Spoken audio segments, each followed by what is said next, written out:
Good morning. This is a devotional that I shared with Heidi out in the casita this past week, and we had a nice little chat about this one.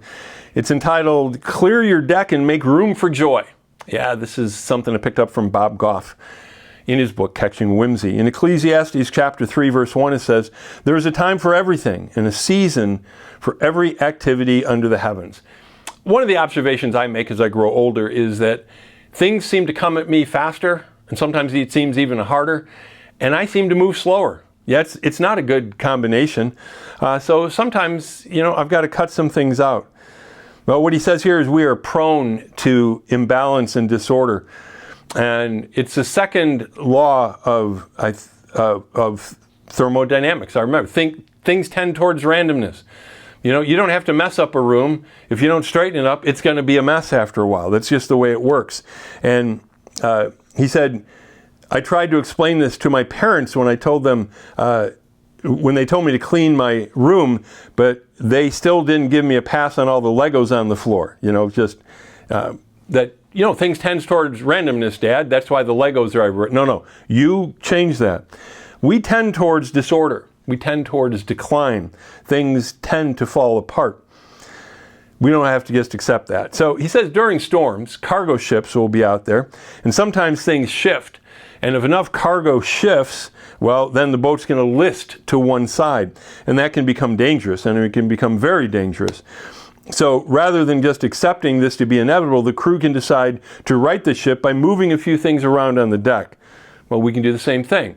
But sometimes, think of your ship's cargo as all those things you've accumulated, commitments you've made.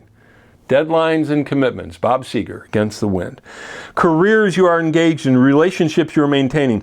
Take a hard look at how full the deck on your boat has become over the years, and if yours is like Bob's, and I would say like mine, you ran out of deck space a long time ago. So life can leave us listening to one side, and if this has happened to you, right the ship by sorting some things out, and you know what? It's time to jettison some of the cargo. It really is. There are some commitments. And they might be good things to nonprofit organizations, a board you serve on, an event you volunteer at. I mean, these are good things. So Heidi, after I shared this one with her, she's like, so how about you? Well, there are some things at church that I'm trying to delegate and give to other people.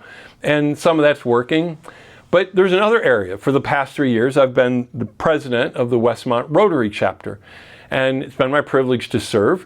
And it was only supposed to be 1 year, but I kind of went above and beyond.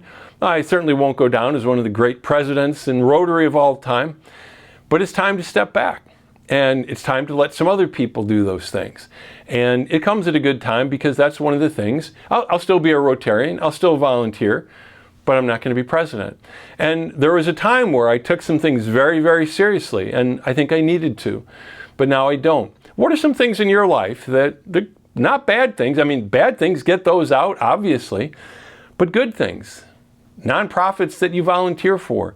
Maybe the season has passed. There's another board I serve on. I don't feel that God's calling me off of that board in any way, shape, or form, and I don't plan on retiring from preaching in any time in the foreseeable future. But I can accept a different role with Rotary, and I look forward to that. And there's some other things where I can delegate to other people. How about you? Take a look at the cargo on the deck of your ship, and if some of it needs to go, take care of it. Jesus will help you. Have a great week.